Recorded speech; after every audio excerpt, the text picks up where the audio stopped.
we are going to be talking about the wealth department. How soon can you actually retire? What does retirement really mean? Why don't we learn from somebody who has retired at 45 years old? And I would even say living in what is true wealth. I have with me Michael Zuber. You know, the Codys and the Alex and all these folks, they're blowing up because they're feeding entrepreneurs. Nobody's feeding the W-2 employee. I believe a W-2 employee who looks at their job as a path to financial freedom has a more certain chance at earning financial freedom. I believe you can get wealthy as an employee in 10 short years. What if you took one hobby, one passion you have, and did one video a week, and you built this following over 20 years? When you get to the end, you'll be happy. You retire, start a YouTube channel, and you don't edit your videos. How have you not let perfectionism get in the way? I've done 12,000 videos and never edited a single one. What would you encourage that W-2 employee to do for the next 10 years? It's only 3 steps. The first step is, thank you for that. Sometimes it's hard to hear all the stuff you've done. That's fun. I get goosebumps. That's pretty cool. Dude, you are a different kind of human being.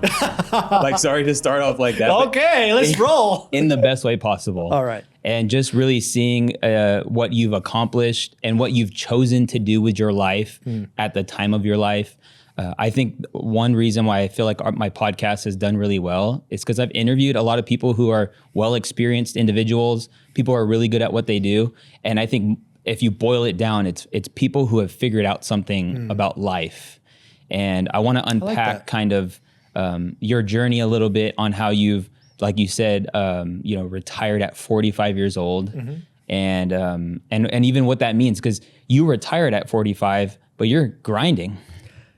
I don't know. I guess I get why people say that, but I have fun every day. Yeah, I choose to do what I do. Yes, you know, I did do it 7 days a week. Now I do it 5. I do it from 8 to 11, right? It's 3 hours. I talk to people I enjoy talking to. I say no to a lot of people. And more importantly, I get to help people every day. It's not work. It's not the same thing. That's really good. You know, and again, fortunate, lucky, whatever you want to call it, I could stop doing it tomorrow and nothing in my life changes. I'm chasing impact now versus more money. I know there's a big mantra out there about, you got to be a billionaire, you got to 10X, you got to do all of these things. I have chosen, I reserve the right to change it, but I've reserved the right to get to a certain point on the mountaintop where I'm comfortable, where I have more than enough. And frankly, Omar, I just sat down. I'm enjoying the view. I'm trying to reach down the hill and pull people up. Maybe someday I'll stand up and, go climb the mountain again. But I've been here for 5 years and I'm enjoying every day. So it's really good. You just walked into the video department and I was like, bro, this guy looks like Fresh Prince of Bel-Air. Got the Jordan 1s, got the all over print shirt. No, dude, you have so much young energy, and you could feel that whatever it is you are doing is giving you like genuine life. So, but you help a lot of people who have W-2s kind of like change their perspectives. And I like that. I like that you have pointed that group of people out as those are the people I really want to go and help, because you built a 180 plus rental portfolio in 18 years. Yep. And you did that all while doing a W-2 job. No question. Well, again, my journey starts, pre real estate crash. A lot of people remember 2008. Yeah. My journey starts in late 2002. So I was buying properties before the crash, during the run up. And again, if you read my book, you'll realize that unlike a lot of people, I called the top. I called my shot. I sold at the peak and 1031 into apartment buildings, which was a genius move. I knew they were expensive. I knew the prices would come in, but I had no idea how much. Like the first property I sold at 263 and it went all the way to 75. I had no idea it would be that bad, but I knew they were overpriced. So today, a lot of people talk about crash bros and all this negative stuff. And I'm like, it's not the same, right? It's just not the same environment. I'm still buying single family homes when they make sense. I might sell in a year or two, again, 1031 exchange. But no, we've been doing it a long time before, during, and after the crash. And all while working. Not only working, but I was traveling the world, right? I wasn't a sit behind the desk guy. I was in 3 countries a week on average. Wow. And we were still building the portfolio. What made you pay attention to real estate? Because there's so many ways to invest. People now they're investing in businesses. You can do stocks. What was it about real estate that kind of grabbed your attention early on? Well, first it was a spectacular loss, and I think a lot of people grow from pain. My pain started when I turned $7,000 into $200,000 in the stock market. How did you do that? I was trading stocks. Okay. I was doing it the Warren Buffett way. I have an accounting degree. I have an MBA, so the business is comfortable for me, right? And I started doing the right way. I was reading earnings announcements. I was going into balance sheets. I was looking for value, and I made some good investments. Stocks went up. I started doing less work, trading more, and making more money. So ultimately, over a year and a half to 2 years, I was simply day trading on stupidity, no work, and winning, and then it got really stupid. And then I lost it. I lost 80%, went to $40,000. If you're willing to do the work really in anything and continue doing that, you can really succeed anywhere. I didn't know I was investing in a bubble. It's probably like a lot of folks that bought, these altcoins or whatever you want to call them these days. They were just chasing momentum. In the moment, I didn't see it.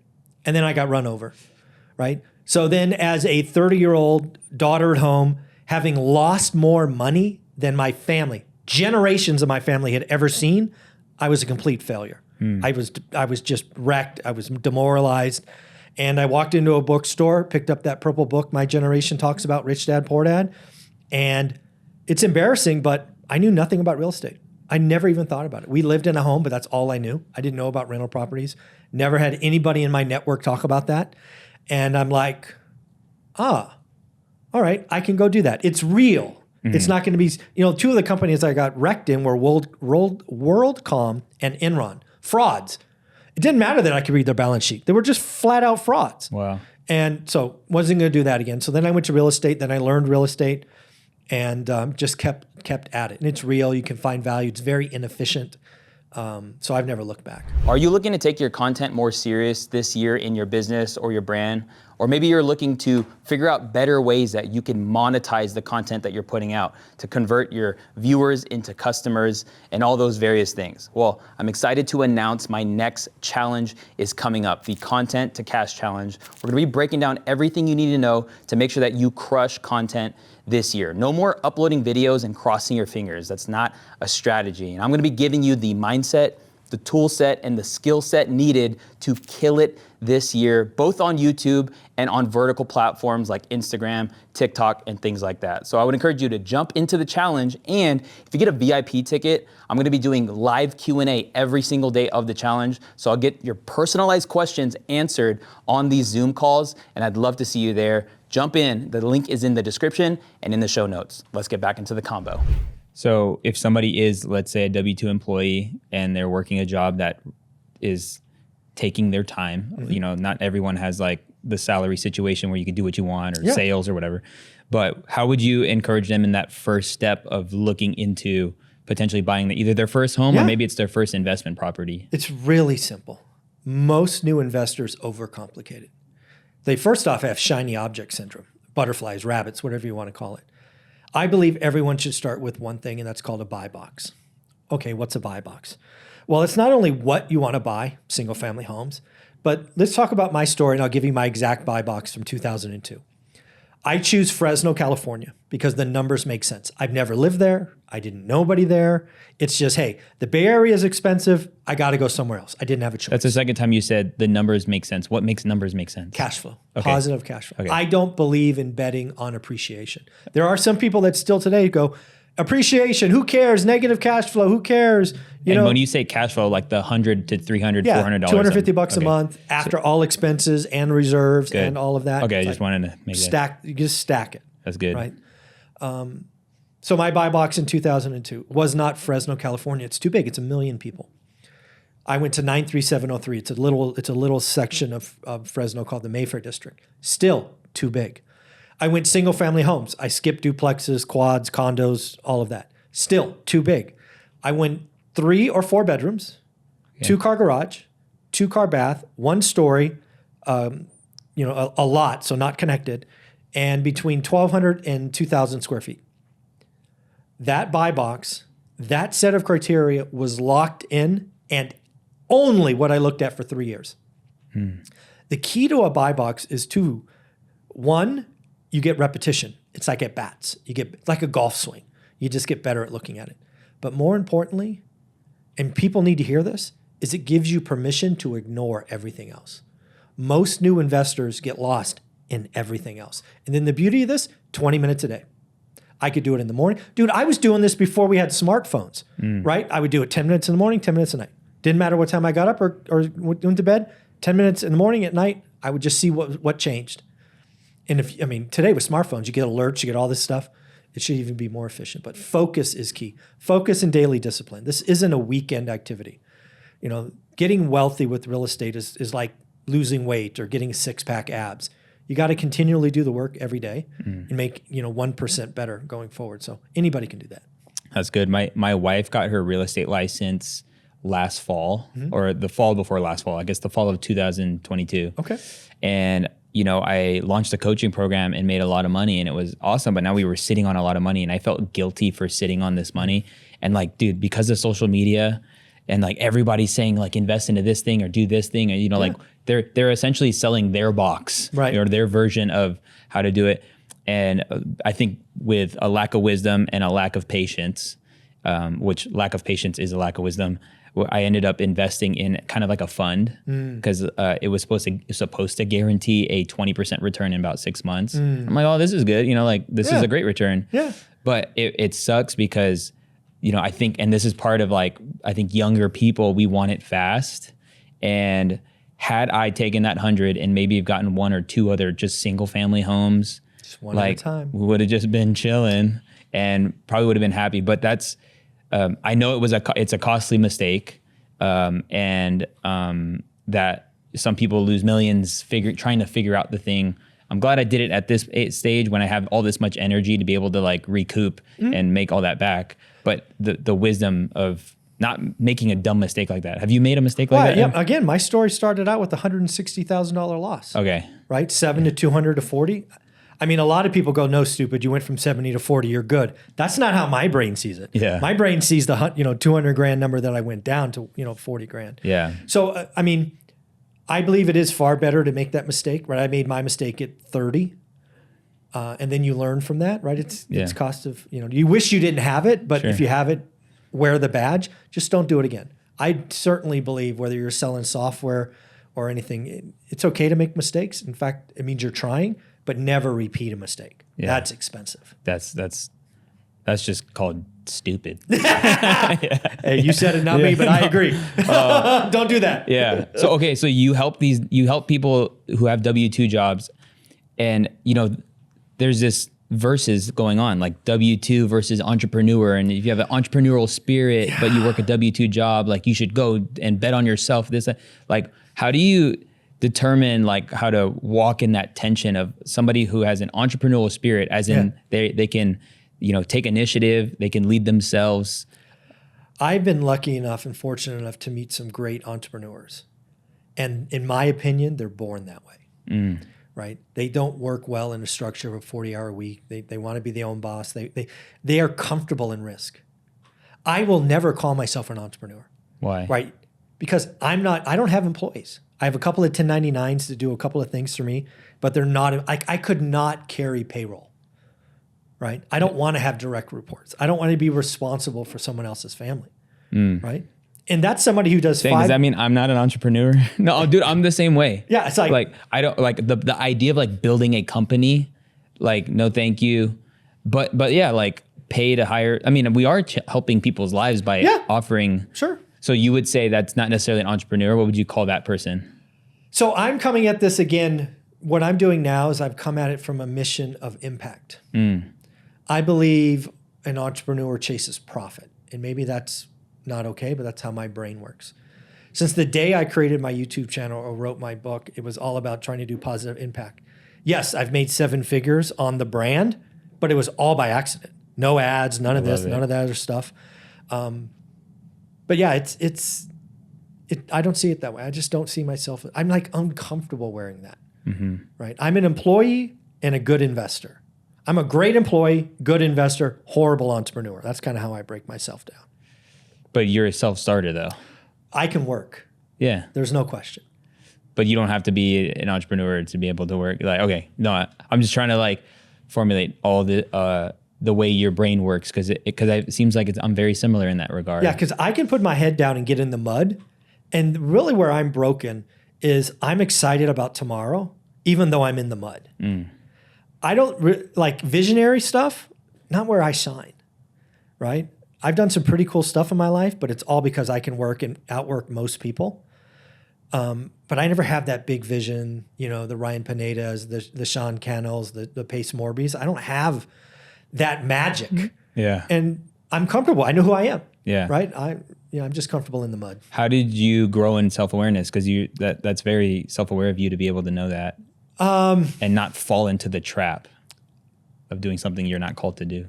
Well, I mean, it's just, I believe it clicks or it doesn't, right? You see Alex Hormozi or Cody Sanchez and what they're doing today, and they've blown up from seemingly nowhere. They obviously have great track records, but I'm like, it's not what yeah, they're great. They're great story teachers. They're great, teachers. But it's just like, nope, not my thing. That's not where I'm at. It's not where I shine. I think you can get more people. I believe there are more employees than entrepreneurs. And I don't think it's close. Yeah, I believe that too. I think it's 80-20. But I think the content in social media is 80-20 the wrong way. So that's the need that I'm trying to fill, right? There are, the Codys and the Alex and all these folks, they're blowing up because they're feeding entrepreneurs. Nobody's feeding the W-2 employee. Wow. That's the hole that I'm trying to fill. That's really good. So I'm comfortable there. I'm very good at there. I speak their language. I've done 2 or 3 cool things that they can do. Like my YouTube channel can be repeated by any W-2 employee. In fact, I did a video today saying, if you want to live longer, create a YouTube channel. That's a crazy headline, right? I love it. But I believe it, right? You're busting your ass 40 hours for 40 years to live on 40%. What if you took one hobby, one passion you have, and did 1 video a week, or did 2 videos, one with somebody else in your universe, and you built this following over 20 years? Why do I say you're going to live longer? Because I've been fortunate enough to travel around the world. We just did a 3-week in Europe on this crazy ass expensive river cruise, right? Most people are 80 years old, right? We're walking at 50. That's clearly a difference. But now you're talking to them, right? Yeah. And most of them don't have anything to do, right? Most people work until they're 65. They have no passion or interest, and they die 4 years later. What a complete failure that is. What if you're 40, you do 1 video a week about classic cars or Nike shoes or jam making. You build a following of 10 or 12,000 people that speak your love language. And then when you're retired, you got something to do. You're excited. You're excited about life. You're impacting. You may make money, but that's not the thing. You want something to be excited about when you're 65. Start today. You want to live longer? Start today. Okay, this is dope because it's definitely like we had a conversation with Shalene and we talked about this. We said the 2.0 era, where somebody later in their life should highly consider creating content. And you did that. I agree with you 1,000%. I had no social media following at 45. I have a LinkedIn page because I was really, really good at what I did. No Facebook, nothing else. No. So what persuaded you to turn on a camera? So, let's tell the full story. So I walk into my job expecting to get another, because I wanted to work till I was 50. Just the number I picked randomly. Solid, right? 50, right? It's early enough. Good. Ended up getting a patch of dirt I didn't like with a boss I didn't like. And oh, by the way, let's be fair, he hated me just as much. I had an ego. I was really good. I had a huge ego. Didn't fit. I quit 15 minutes later, right? So now I go home. Unfortunately, I had nothing. I had not planned for it. And unfortunately, Omar, I got depressed. I'm 45 years old. I have no purpose, nothing to do.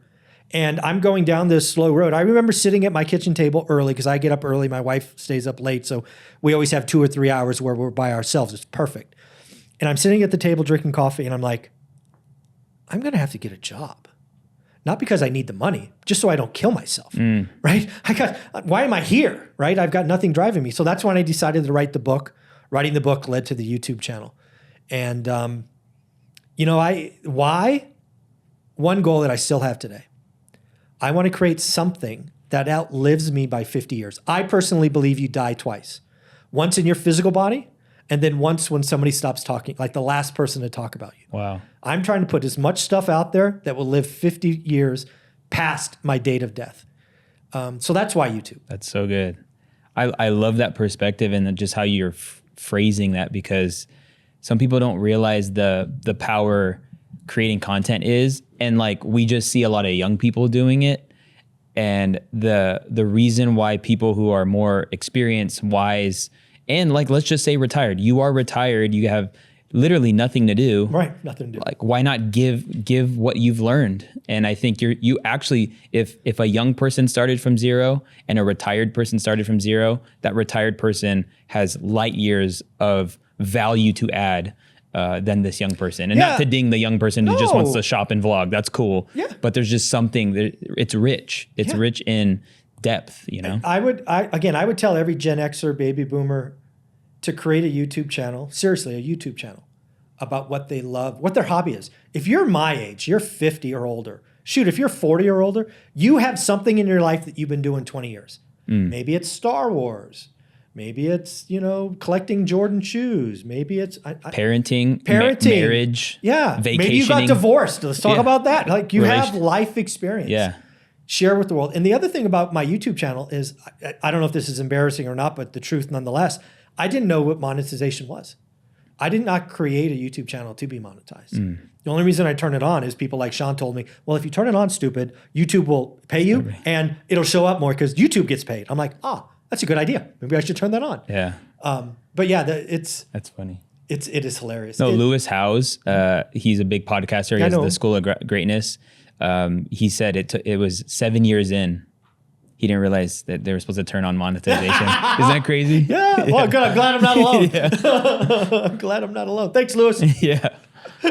Yeah.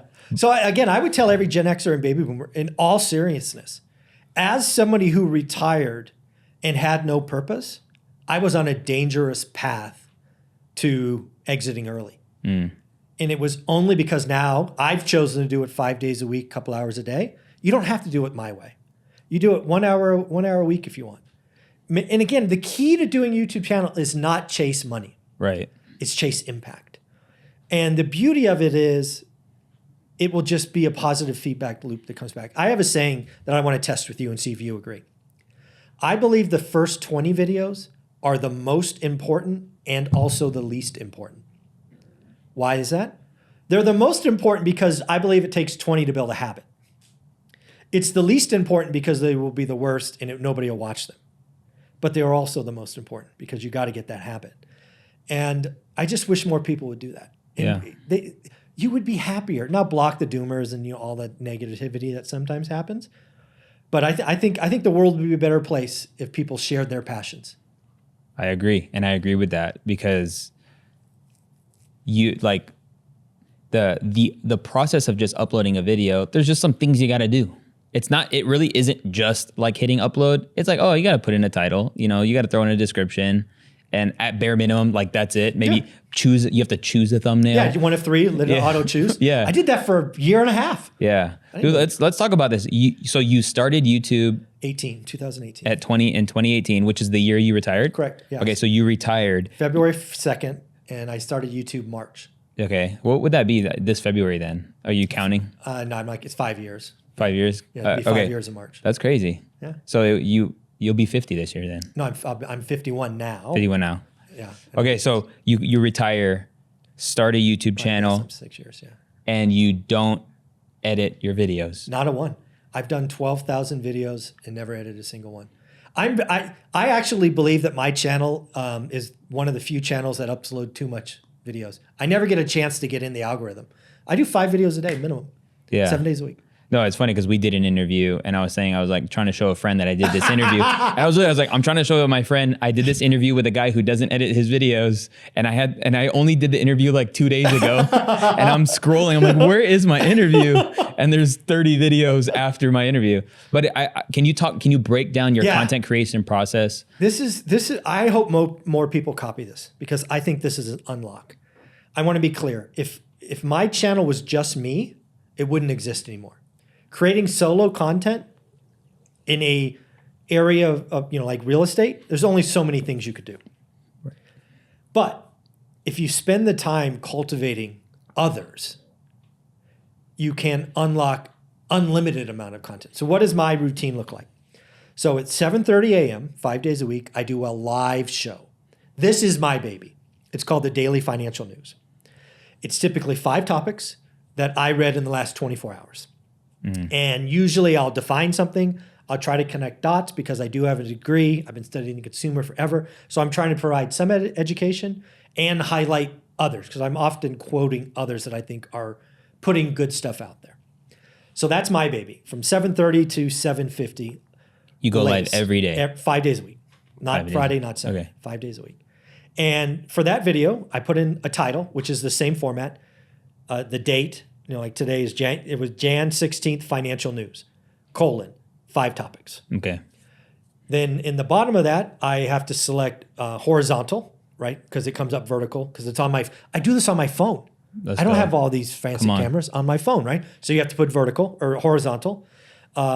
And then I default the description. I haven't changed the description in 5 years. I actually have no idea what it says. Yeah. So when you say default the subscription, that means in the back end, you have just already put your websites and little things like that. And it just auto-populates. Every time. Yes. You do it one time. Yes. Right? The least work for me, the better. It's great. Then I start it. I talk like this morning. I screwed up a statistic. I had to say it 4 times before I got it right. Doesn't matter. I apologize to the audience, and I'm like, one more time. Yeah. And we got it out, right? And it's just the better way to do it. And then it uploads, and then you have to go back in one more time to turn on the yes for monetization. That's it. Done. Yeah, and then so you're doing that on your phone. On my phone. Every day, 5 days a week, Sunday through Thursday. Correct. That's really good. 7:30 a.m. And I know like Sean is a genuine consumer and fan of that live show. So, yeah. He's given me lots of coaching and advice. So it's so good. It's wonderful. And I think it's just some people feel like it has to be perfect. And let's just say you don't even want to do the live stream thing. What you can do is you can film it. Yep. Don't edit it. Nope. And just upload it straight to YouTube. Yeah, so I've done that on occasion, right? It is important for me to go live at 7:30, but life happens. Yeah. Like, I think it was this Monday. I had a 7 a.m. podcast with somebody on the East Coast because of time zones. So I recorded it Sunday night, and I scheduled it as a premiere at 7:30 a.m. So it happens about once or twice a month. Yeah. I feel I owe my audience doing it live, but life happens. Like when I do a trip to Europe, they're all scheduled. That's cool. Right? So that's cool. And if you don't know, if you set a video as a premiere, it's like a live. Correct. Where there's a live chat and things like that. You can't scrub in the moment of the delivery or the release, which is cool. Okay, so you do this live show. Yep. Then this is what really grew the channel. And this is what made it fun. Let me pull the principle out of you doing the live though. Sure, please. You've given yourself something. I mean, there's a selfish nature in the fact that like you do it for you. I do. And in doing it for you, obviously you're serving others by giving the information, but like you're getting up every day and you're showing up for yourself. Yeah, the beauty of this, and Sean pulled this out of me, is I've been doing this for 30 years. This routine that I now report on is my routine for 30 years. The only thing that has changed is now I have a note. Yeah. Right, I have a page of notes because I used to not write them down. Now I write them down. But actually the act of writing them down has been helpful. That's good. Right? Watching or reading, but then note-taking, it's just absorbed so much more. So I'm even better now because of this exercise. That's really good. And it's made you a better communicator. Oh, yeah.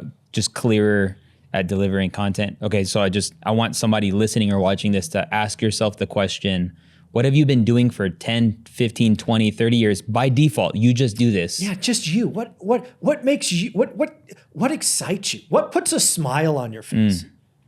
There's a world out there. You have a tribe and you don't even know it. So consolidate that and deliver it. Don't edit it. Go live. Go. And you can do it on Instagram too. Don't have to like limit it to YouTube. YouTube's great though for the evergreen play. It lives somewhere, but just show up. Okay, so you do this live show and then what I stumbled across is I have a roster of 20 millionaires that come back every month, most of them every week. So what does that look like? I have a set schedule, 8, 9, and 10, right?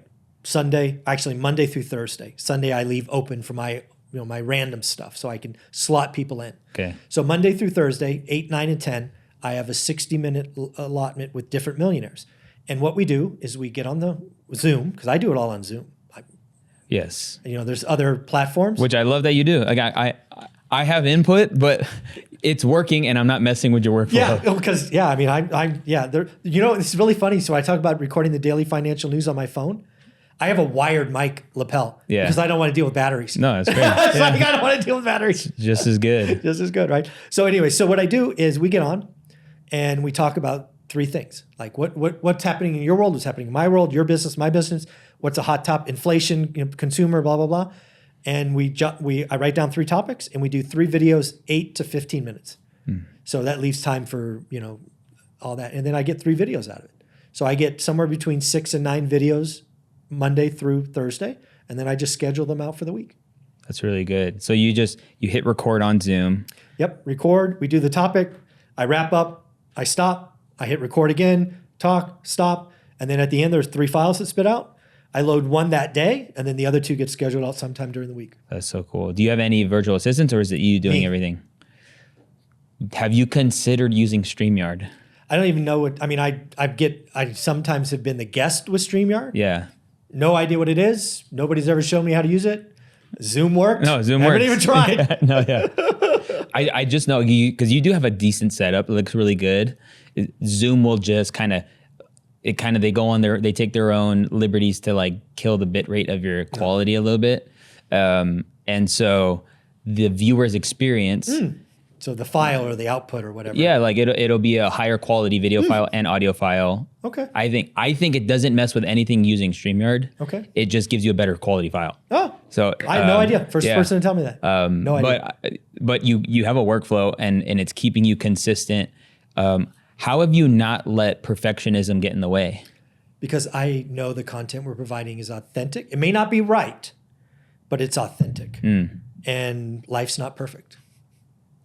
That's really cool. If you were to open up your YouTube search browser or like your app, who would be the creators that would show up on your feed? Like, who are some of your favorite YouTube?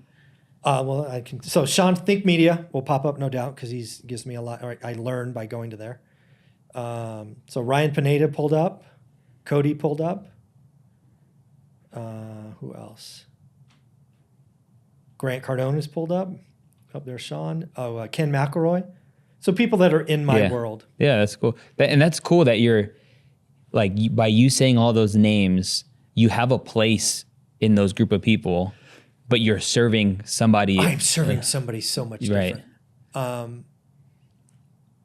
I really do believe the W-2 employee is underserved.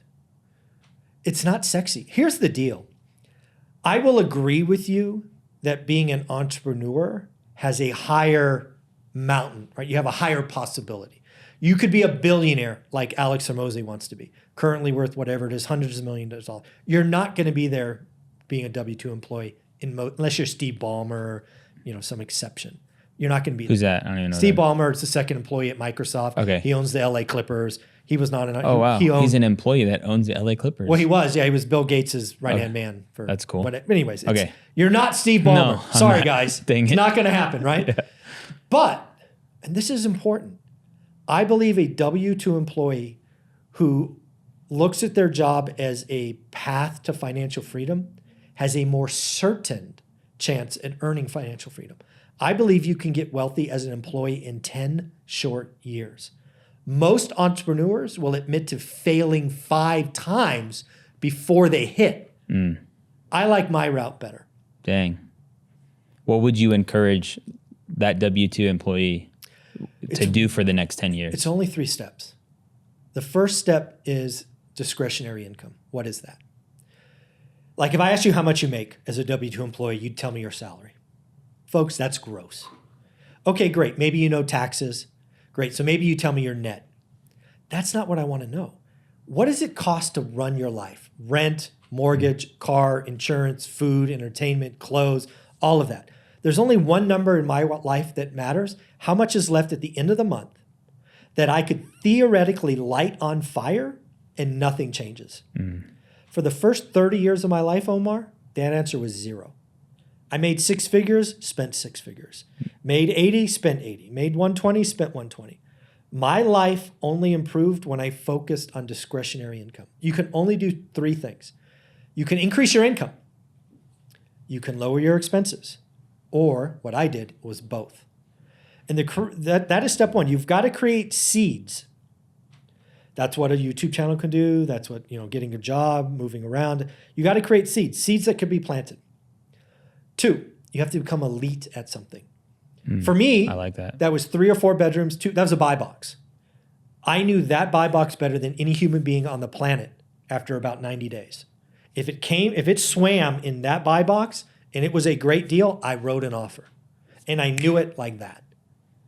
Again, my buy box was really, really small. Maybe your buy box is businesses. Maybe it's stocks. I don't care, but you've got to become elite. You have to become unbalanced. This whole nonsense about 6 or 7 income streams, yeah, maybe someday, but let's just do one, right? Let's just freaking focus, people. Yeah. Right? And then the third one is you got to do it for a decade. You got to focus on discretionary income. You got to invest for a decade. The only way to get wealthy is to own assets that cash flow for a decade. It's that simple.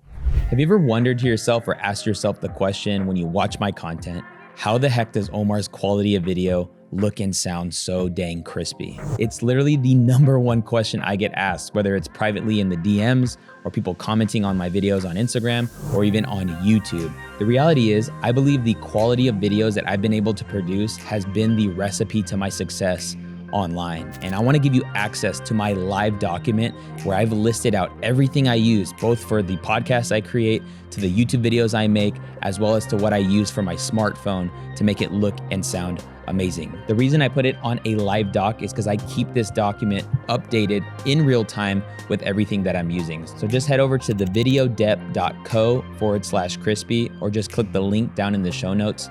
Let's get back to the conversation. That's good. And it's crazy because like my brother who's in ministry, he doesn't get paid the best, but because him and his wife were very wise around, I think 2021, they bought their first home. And literally last year, they bought a brand new build, put renters in their first home, and now are living in this second home that they own. I don't even own 2 homes, and I should. And it's just really cool to see that he's been able to do that with a very modest salary, honestly. I say this all the time. It was one of the big themes in my book, One Rental at a Time. I hate it when people talk big numbers. You only need 4.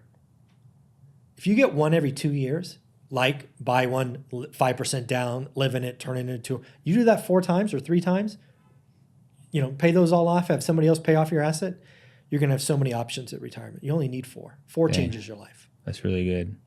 Yeah, that's awesome. So now you're like what are you doing? Like now you've gotten wind with your YouTube channel. You're throwing an event and you're getting a couple hundred people to come out to an event. Pretty that wild.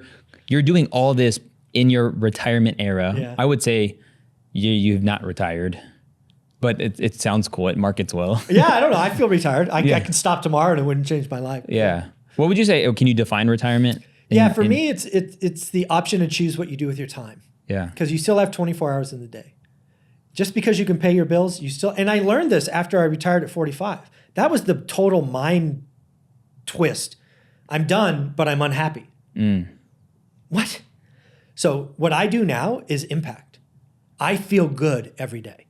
That's good. It's not the money. Yeah, money has shown up, and I tried to give stuff away for free. I wrote 1 rental at a time and gave it away.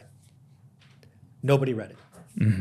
I start charging money. I'm now a best-selling author. People read it. Right, I've got 1,500 reviews on Amazon, awesome. 4.8 or whatever it is. It's really weird. If there's not a dollar amount on it, they don't value free. So I'm like, okay, fine. Was there at least a few months or a season like when you did finish working that like how long did it take for it to get old? What do you mean, not working? Yeah. Oh, almost instantly. No way. Yeah. So I mean, the first 2 days I smiled so much my face hurt. There's muscles in your face. Yeah. My face hurt. That's a lot of smiling. To make your face hurt. But after those first couple of days, it got really bad. I didn't notice it until about the 3rd week. Because I still get up at 5:30. I haven't had an alarm clock in 20 years. I'm up at 5:30 to 5:45 every day. And there was just nothing to do.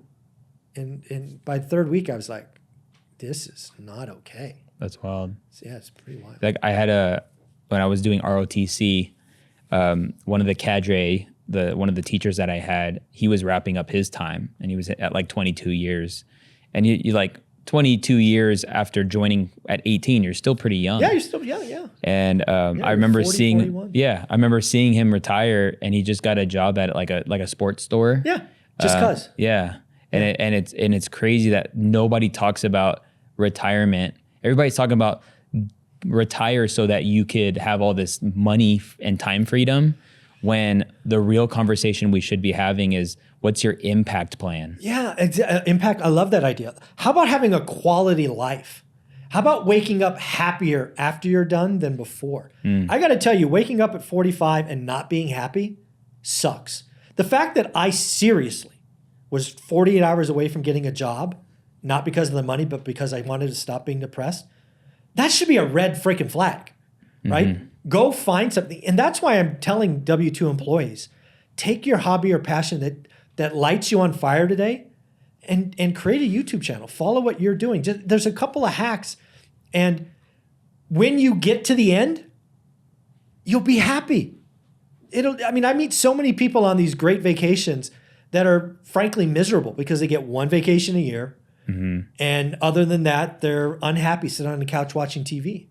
Life's more than that. Yeah. Take what you have and what you love, share it with the world, and then be open to others entering your world. The 21 millionaires that come back every week on my channel make the channel. Some people like some people hate some people. It's okay. You're not supposed to click with everybody. But we're going to have an authentic conversation every week. And if you like it, watch it. And if you don't, it's okay. There'll be another one in 2 hours. Yeah. What is a theme that you found with millionaires as far as their lifestyle decisions? Like, that's a good question. Yeah. It is pretty wild that all of the millionaires that I work with had a struggle at the beginning. I don't know what it is. And maybe it's just the ones that like to give back. Maybe if you had a silver spoon and you're a millionaire, you're not in my world. Maybe. But all of them started from nothing. Anna Kelly, the first one, Section 8. She grew up in Section 8 housing, very insecure, very rough childhood. She actually had the big house in Texas, and she chose to downsize and house hack a fourplex. Wow. Right? Every millionaire on my channel made hard sacrifices that most people today would not make. And that's a shame. Right? My circle of influence 20 years ago laughed at Olivia and I. We lived in a condo. They had the big house.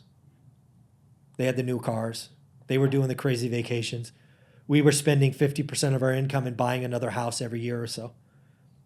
Now let's talk, right? You still got to work until you're 90 because your mortgage is $1 gazillion, and we don't have to. But yeah, every millionaire I know, the first 5 years suck. It's hard. You learn the lessons. You lose $100,000 or whatever it was. You lose money in the stock market. You buy an alligator, negative cash flow. You have the wrong.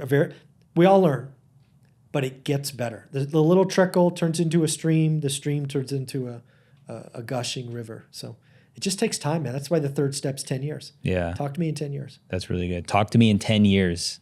That's like such You're going to be alive in 10 years. Yeah. You got two paths. Which one do you want? Yeah, that's really good.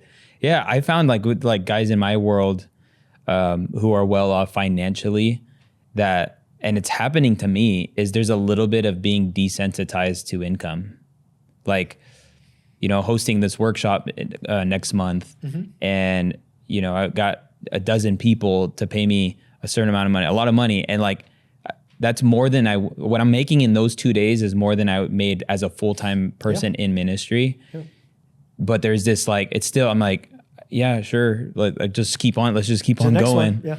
You got to focus on, if you are focusing on impact and what you're providing is value, you've figured life out. Yeah. It's a great place to be. That's cool. And I appreciate you and all the wisdom that you're sharing.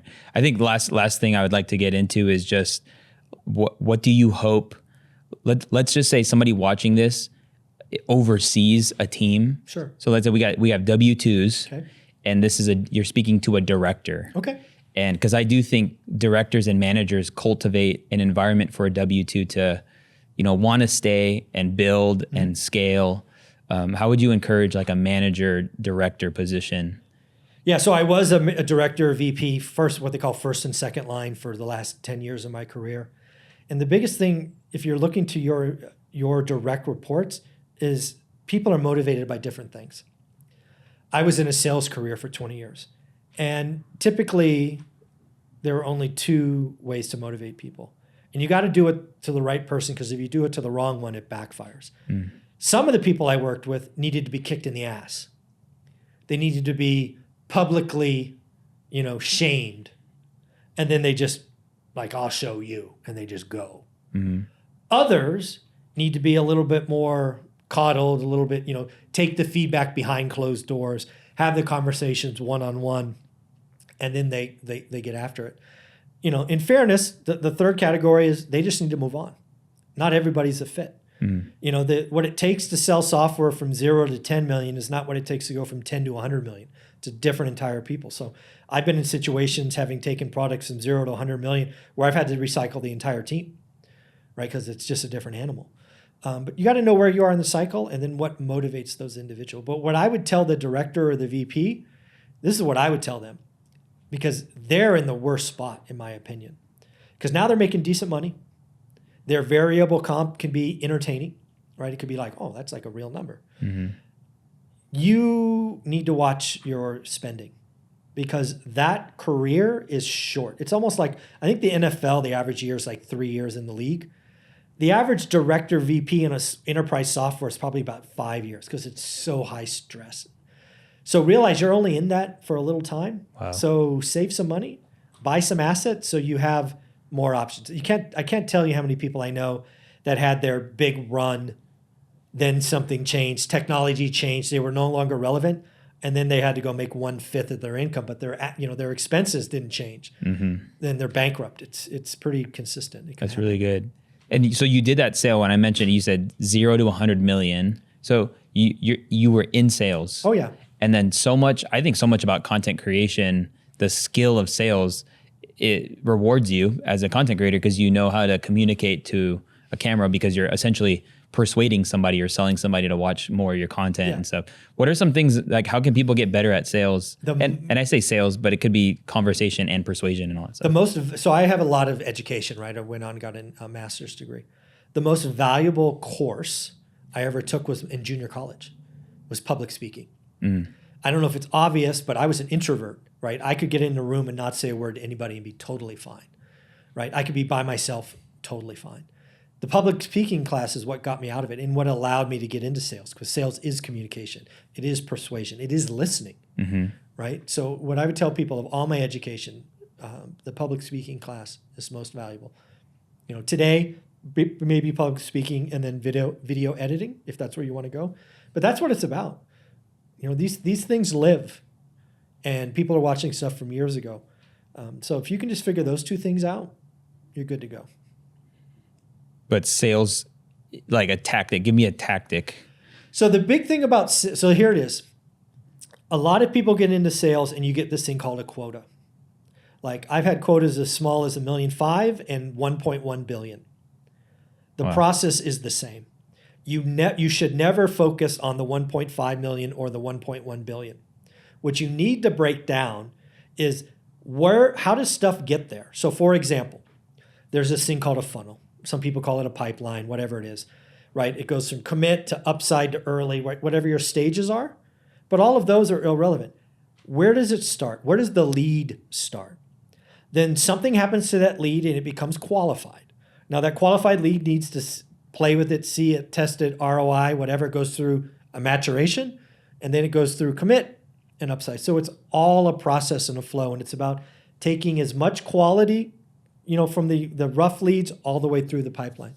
So you never focus on the end results. All you focus on are the numbers at the beginning and then the conversions. And then the results happen. The people that blow up in sales, they have one great year because they got one lucky contact or whatever, but it's only the quota they won't stay around. Because it is the stages and the conversions. And then all you're doing is you're dumping more stuff in the top. That's all it is. That's really good. Dude, there's so many reasons why you're killing it. And obviously it's speaking to why people later in their life should create content. Absolutely. And invite people into your world and figure out the monetization later. you know, it will come. It has a cool way of working itself out. Like I honestly, this podcast, like I did it with I knew it was going to help the business, but like, I'm just going to show up once a week. Yeah. I'm going to post a high quality conversation with somebody that knows what they're talking about. And, you know, I think in December, between a very cheap course that I've been selling and YouTube AdSense, I think it was close to 20K in December. Like unreal. Yeah, it's crazy. Right? Like, but what am I doing? I'm just sitting down having a conversation. And like between live streams, I think video podcasting and vlogs with very simple to little to no edits. Yeah. It, like you were saying, authenticity is there is a huge opportunity online right now for people who are showing up authentically themselves. Yeah. Authentic and consistent. Authentic and consistent. So good. You can't forget consistent. That's where a lot of people fall down.